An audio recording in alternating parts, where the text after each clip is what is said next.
अब यूपी करेगा दुबई की तरह कमाई। अयोध्या और बनारस बनेंगे दुबई की तरह हाईटेक। दुबई की तरह टूरिस्ट से पैसा कमाएगी यूपी। आपने कई बार फिल्मों में और सोशल मीडिया पर दुबई की तस्वीर देखी होगी और आप में से कई लोग तो दुबई घूमने भी गए होंगे। दुबई दुनिया के सबसे हाईटेक शहरों में से एक है, जहां पर सब कुछ नई टेक्नोलॉजी से लैस है। इसी वजह से पूरी दुनिया के पर्यटक दुबई घूमने आते हैं, जिससे हर साल दुबई को अरबों डॉलर की कमाई होती है। अब इस मॉडल को योगी आदित्यनाथ भी यूपी में लागू करने चाह रहे हैं, इसलिए वो उत्तर प्रदेश के बड़े धार्मिक स्थलों को हाईटेक करने की मुहिम में जुट गए हैं। उत्तर प्रदेश सरकार धार्मिक पर्यटन को बढ़ावा देने में जुटी हुई है, जिसको लेकर वो आए दिन नए नए प्रोजेक्ट पर काम भी करती रहती है।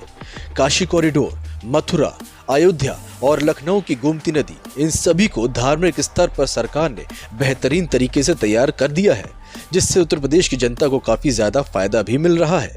आपको बता दें कि पर्यटक भी हमारे देश में रेवेन्यू का एक बड़ा साधन है, जिससे लोगों को व्यवसाय भी मिलता है और सरकार को इससे रेवेन्यू भी मिलता है।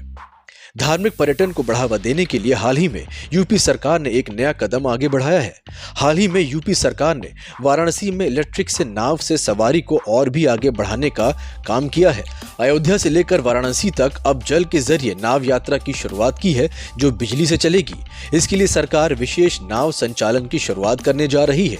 सरकार की तरफ से एक ऑफिशियल बयान में कहा गया, योजना के तहत अयोध्या में सरयू नदी पर नया घाट से 50 सीटों वाली एक वातानुकूलित यानी कि एसी वाली इलेक्ट्रिक नाव और 30 सीटों वाली 2 इलेक्ट्रिक नावों का संचालन किया जाएगा।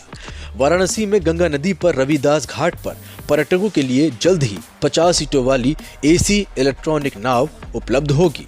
एक समाचार एजेंसी के अनुसार सरकार ने कहा कि इन नावों को डॉक करने और चार्ज करने की सुविधा सभी घाटों पर उपलब्ध होगी, जिसे उत्तर प्रदेश राज्य पर्यटन विकास निगम द्वारा मैनेज किया जाएगा। इलेक्ट्रिक नौका संचालन की शुरुआत पहले 10 साल की लीज पर किया जाएगा, जिसमें पर्यटन विभाग अंतर्देशीय पोत अधिनियम और अंतर्राष्ट्रीय मानकों के निर्धारित किए गए दिशा निर्देशों का पालन भी किया जाएगा। Adventure tour operators association of India के दिशा निर्देशों के अनुसार भी संचालन इनका किया जाएगा। Bureau report.